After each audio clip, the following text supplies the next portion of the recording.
2.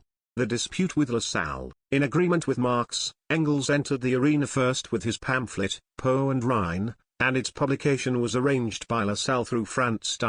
Engels' aim was to refute the Habsburg argument that the Rhine must be defended on the Po. He pointed out that Germany needed not a hand's breadth of Italian soil in order to defend itself, and declared that if military considerations were to be the decisive factors, then France had a much greater claim to the banks of the Rhine than Germany had to the Po. Considered purely from the military point of view, Austrian domination in Upper Italy might be indispensable for Germany, but politically it was highly deleterious because the monstrous dragooning of the Italian patriots by the Austrian oppressors engendered fanatical hostility and hatred also against Germany. Throughout the whole of Italy, however, he declared, the question of the possession of Lombardy was a matter between Germany and Italy, and not between Louis Bonaparte and Austria. As far as a third party like Bonaparte was concerned, who was interfering purely in his own interests and anti-German interests at that, Germany's only attitude could be to keep its hold on the province and to yield only under compulsion, to maintain its military position and to evacuate it only when it became untenable. With regard to the Bonapartist threat, therefore, the Habsburg slogan was quite justified. If Louis Bonaparte made the Po his excuse, then the Rhine was certainly his real aim. For only the capture of the Rhine frontier could offer any basis for the consolidation of the coup d'état regime in France. It was a classic example of the old proverb in practical application: Bonaparte belabored the sack but meant the donkey. Italy might be tempted to play the role of the sack, but that was no reason whatever why Germany should take the role of the donkey. If in the last resort it was merely a question of who should possess the left bank of the Rhine, then Germany could not dream of abandoning the Po and thus one of its strongest, if not its strongest, positions without a fight. On the eve of war, just as in warfare itself, one occupied every possible position from which one could threaten the enemy or defend oneself, without first of all indulging in moral reflections as to whether such action could be satisfactorily reconciled with eternal justice and the principle of nationality. In a tight corner one defended oneself with any weapons that came to hand. Marx was completely in agreement with this standpoint, and after he had read the manuscript of the pamphlet he wrote to the author, extraordinarily capable, even the political side of the matter, which was damned difficult. The pamphlet will be a great success.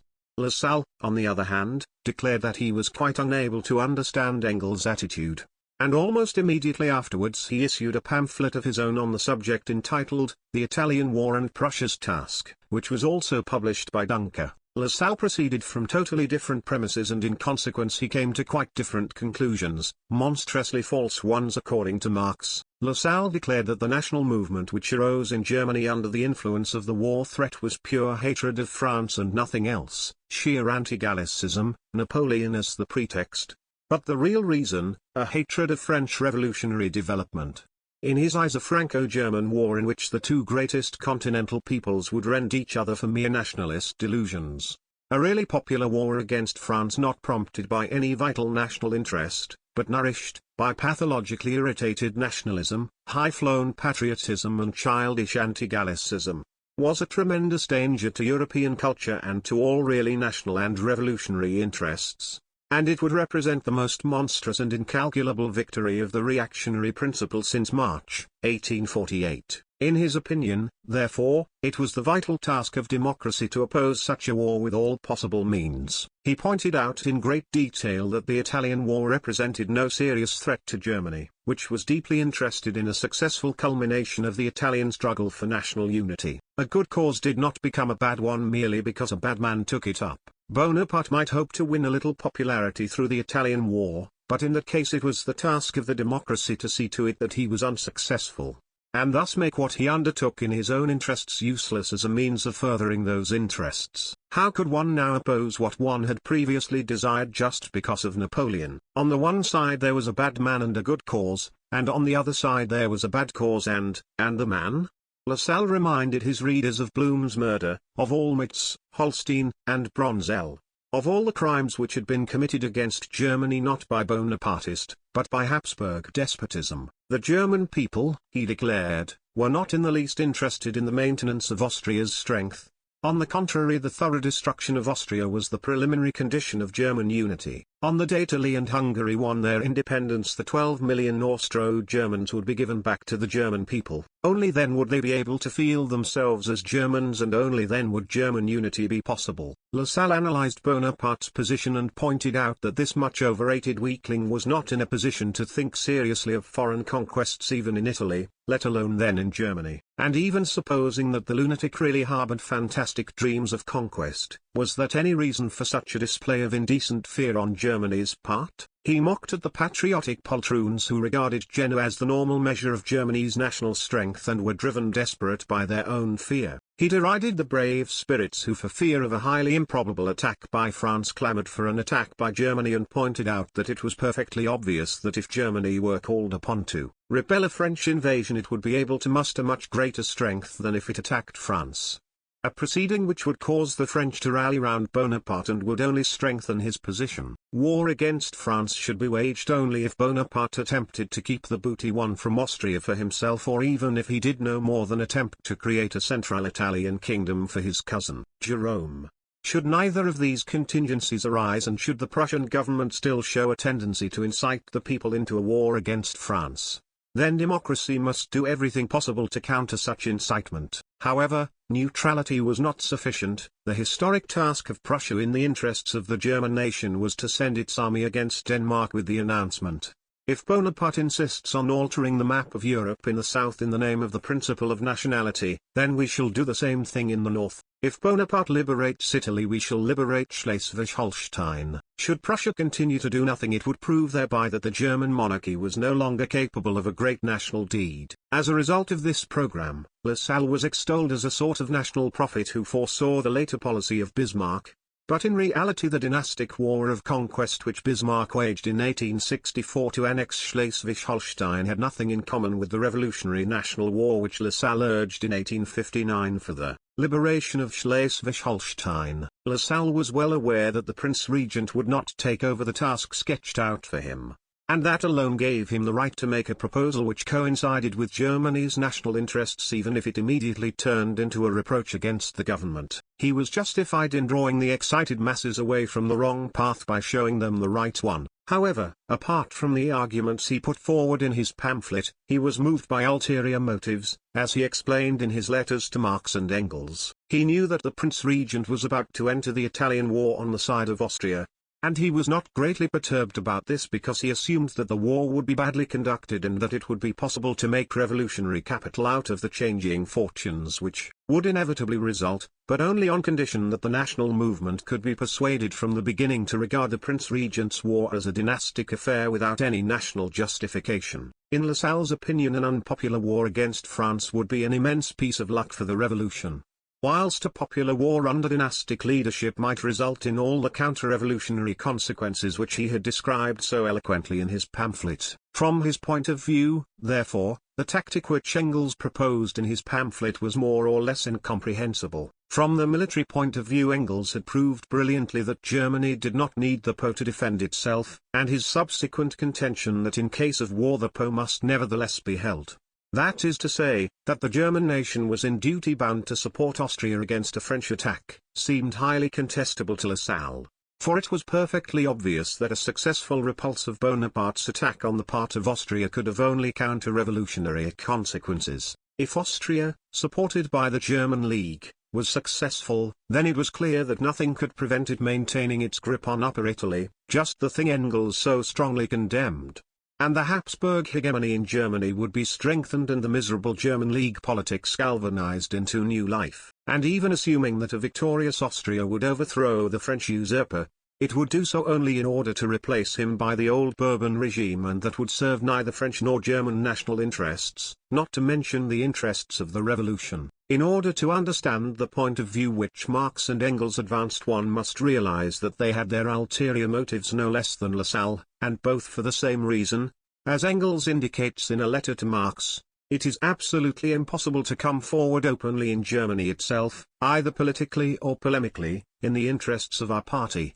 However, the ulterior motives of the two friends in London are not so clear as those of Lassalle, because although his letters to them are still extant, their letters to him are not, but still, Their motives can be recognized in the main from their general publicist activities at the time. In a second pamphlet entitled, Savoy, Nice and the Rhine, which Engels issued about a year later against the annexation of Savoy and Nice by Bonaparte, he clearly describes the standpoint from which his first pamphlet was written. First of all, both Marx and Engels believed that the national movement in Germany was a really genuine one. They believed that it had developed naturally, instinctively and directly, and that it promised to sweep the unwilling governments along with it. For the moment both Austrian rule in Upper Italy and the Italian movement for independence were a matter of indifference to this national movement. The instinct of the people demanded war against Louis Bonaparte as the representative of the traditions of the First French Empire, and this instinct was right. Secondly, they assumed that Germany was really seriously threatened by the Franco-Russian alliance. In the New York Tribune, Marx pointed out that the finances and the internal political situation of the Second Empire had arrived at a critical point, and that only a foreign war could lengthen the life of the coup d'état regime in France and, at the same time, the life of the counter-revolution in Europe. He feared that the Bonapartist liberation of Italy was merely a pretext to keep France itself in chains, to subjugate Italy to the coup d'état regime, to shift the natural frontiers of France further into Germany, to turn Austria into a tool of Russia, and to jockey the peoples of Europe into a war on behalf of the legitimate and illegitimate counter-revolution. As Engels pointed out in his second pamphlet, he regarded the action of the German League in taking up the cudgels on behalf of Austria as the decisive moment for Russia to appear on the scene in order to win the left bank of the Rhine for France in exchange for a free hand in Turkey. And finally, Marx and Engels assumed that the German governments, and in particular the Weizsäckers in Berlin, who had joyfully welcomed the Peace of Bâle, which gave France the left bank of the Rhine, and had secretly rubbed their hands in delight when the Austrians were defeated at Ulm and Austerlitz, would leave Austria in the lurch. In their opinion, the German governments needed goading on by the national movement, and what they then expected was described by Engels in a passage of a letter to Lassalle which the latter quoted in full in his reply. Long live a war in which we are attacked simultaneously by the French and the Russians, for in such a desperate situation, with disaster immediately threatening all parties, from those which are now ruling to Zitz and Blum, would exhaust themselves, and the nation would then finally turn to the most energetic party in order to save itself. Lassalle answered that he quite agreed with this, and that he was wearing himself out in Berlin in order to prove that if the Prussian government declared war it would be playing into the hands of the revolution, but only on condition that from the very beginning the people regarded the war as a counter-revolutionary scheme of the Holy Alliance. If things turned out as Engels anticipated, then the German League system, Austrian domination in Upper Italy and the French coup d'état regime would all be destroyed, and only from this point of view did he find it possible to understand Engels' tactic completely. All this shows clearly that there were no fundamental differences of opinion between the disputants, but only, as Marx put it a year later, opposing judgments on given conditions. There was no difference of opinion between them, either in their national or their revolutionary opinions. For all of them the final aim was the emancipation of the proletariat, and the absolutely necessary condition for the achievement of this aim was the formation of big national states. As Germans they were all primarily interested in securing German national unity, and the absolutely necessary condition for this was the abolition of the multi-dynastic system in Germany. Just because they all had national interests, none of them supported the German governments and all of them wished for their defeat. The brilliant idea that, in case of a war between the governments, the working class should abandon its own independent policy and place its fate in the hands of the ruling classes did not occur to any of them.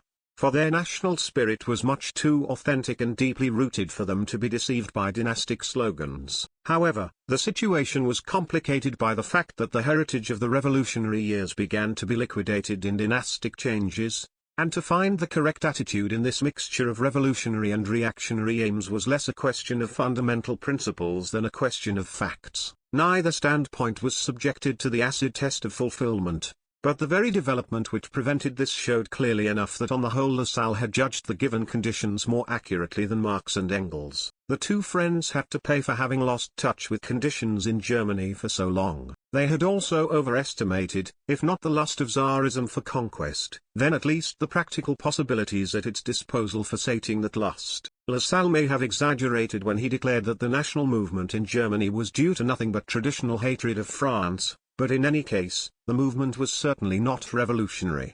as was later demonstrated by the pitiful outcome of its labors, the miscarriage known as the German Nationalverein. Perhaps Lassalle also underestimated the Russian danger. In his pamphlet he treated it as an item of secondary importance, but in any case, the danger was not an imminent one, as was shown when, exactly as Lassalle had prophesied, the Prince Regent of Prussia mobilized the Prussian army and called upon the German League to mobilize the troops of the smaller states also. This military demonstration proved sufficient to make both the false Bonaparte and the Tsar very conciliatory. Vigorously encouraged by a Russian general who immediately appeared at the headquarters of the French army, Bonaparte offered peace to the defeated Emperor of Austria and half abandoned his official program, agreeing to content himself with Lombardy whilst the province of Venice remained under Austrian sway. He was not in a position to wage a European war on his own, and Russia was held in check by the troubles in Poland, the difficulties it was experiencing in connection with the emancipation of the serfs, and the blows it had received during the Crimean War, from which it had by no means fully recovered. It was the Peace of Villafranca which settled the dispute on revolutionary tactics in connection with the Italian War, but Lassalle returned to the matter again and again in his letters to Marx and Engels, and insisted that he had been right and that the course of events had demonstrated the correctness of his views. As we are not in possession of their answers and as they did not set out their own views in a manifesto as they had intended, it is impossible to weigh the arguments and counter-arguments. Lassalle could point with justification to the actual course of events, the actual development of the movement for Italian unity, the abolition of the central Italian dynasties by the revolt of their ill-treated subjects, the conquest of Sicily and Naples by Garibaldi and his volunteers, and the big spoke that all this had put in Bonaparte's wheel, ruining all his plans, but in the last resort it was the Savoy dynasty which skimmed the cream from the milk. Unfortunately the dispute was aggravated by the circumstance that Marx was unable to overcome his mistrust of Lassalle although he was honestly anxious to win him over completely, declaring him to be an energetic fellow who would not temporize with the bourgeois party. Although his Heraclitus was a little crude, it was better than anything the Democrats could boast of. Still, even when Lassalle approached him with an open heart and an outstretched hand, Marx always felt that diplomacy was necessary in his dealings with him. Clever management was necessary, he declared, in order to keep Lassalle up to the scratch, and the least incident was sufficient to awaken all his old suspicions. For instance, Friedlander renewed his offer that Marx should contribute to Die Press in Vienna. The offer was again made through Lassalle and this time without any conditions, but finally Friedlander let the matter drop, whereupon Marx immediately suspected Lassalle of having deliberately spoiled his prospects. And again, when the printing of Marx's works on political economy was delayed from the beginning of February to the end of May, he was quite sure that it was one of Lassalle's tricks and promised that he would not forget it. As a matter of fact the delay was caused solely by the dilatory publisher, and even then the latter had a fairly good excuse, pointing out that he had postponed the printing in order to get out the pamphlets of Engels and Lassalle, which were of greater urgency as they dealt with topical matters.